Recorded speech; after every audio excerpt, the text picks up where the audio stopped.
Hi, I'm Elizabeth, And I'm Cody. and this is Keeping Score Board Game Reviews. And today we're going to be reviewing Vegetable Stock from Arcane Wonders. This was given to us for review purposes, so thank you very much to Arcane Wonders. So, this game is one of those simple little card games, and for me it struck a little too simply, but we'll get to that.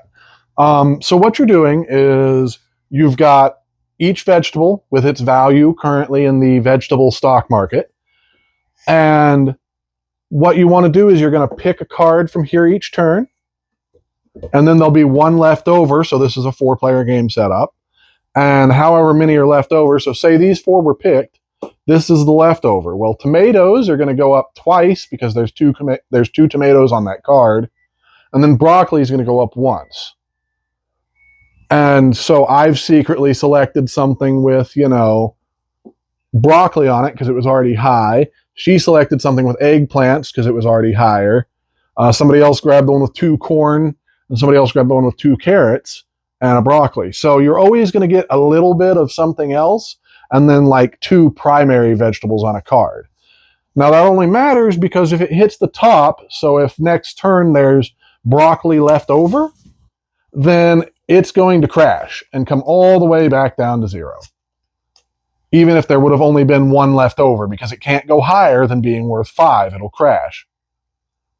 And that's basically the whole game in a nutshell. You're going to do that 6 times, and then whatever your vegetables are worth at the end of 6 rounds is what your score is going to be.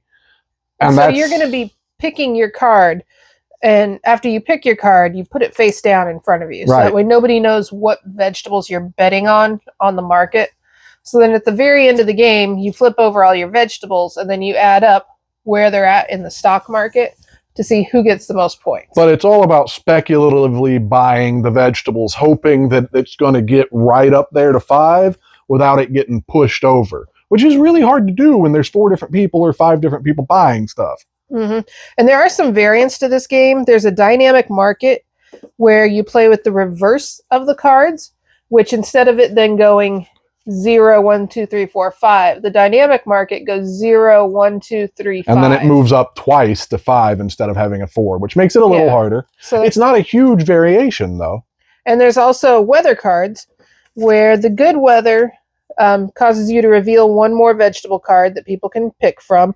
And so then there's going to be 2 vegetables cards left over to then crash the markets. And then the typhoon, where no markets will crash. And that's basically all it is. No markets will crash. So if your vegetables go up to the point where they'd crash, they wouldn't go over. So once again, very simple variations on the game. There's nothing terribly complicated. You can play it with 2 to 6 people. The more people playing, the higher the chaos factor. But essentially, it's a very simple card game, which has its good side and its bad side. One thing I like about it, it's easy to teach, and just about anybody could play it. But on the flip side, it's not a game I'm always going to reach for because there's not a ton of strategy here. I mean, even with 2 variations, there's not a lot to draw me back in and say, well, I haven't tried this play of it yet, because it's the same thing over and over. There's no modifying the board or the rules or the cards to make it harder or simpler. It's just a fairly simple game. I mean, I like it because it's pretty simple, so it's not hard to learn, and it's not like mind-bending to play.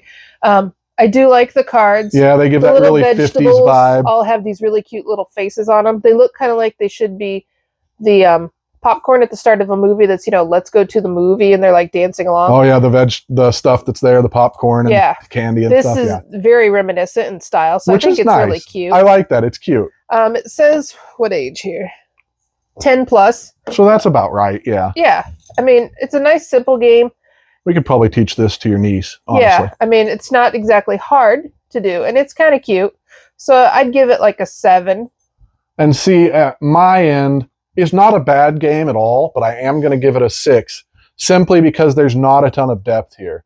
Every time I play this, I'm going to probably use something similar to the strategy I used the last time I played, because it's always going to work the same way. It's always going to be, well, I'm going to pick this because I'm speculating that tomatoes are going to be worth that. The only thing that's going to change the way you play is if somebody that you play with plays a certain vegetable a specific way every single turn. And, that can happen, but that's not the game being more complicated. That's my grandmother being silly, for instance, because that's what she would do. It's fun, but it is a 6. It's a quick little breather that you throw in at the beginning of game night and loosen up with, and everybody laughs a little, and it's got cute art, and then you move on and you completely forget that you played it by the end of the night. That's not a bad thing. It's a fine filler. And at 6, it's not my favorite game of all time, but I'll play it if you put it on the table. It's just not something I'm going to personally reach for first. So that's our thoughts. Vegetable Stock. Nice, simple game. Yep. Probably great for younger kids. They'd understand or as, it. An intro. Or even like newer to game, like non-Uno type people. Good game for them because it's easy to play, easy to learn. The variants and other stuff really don't add a lot to it per se.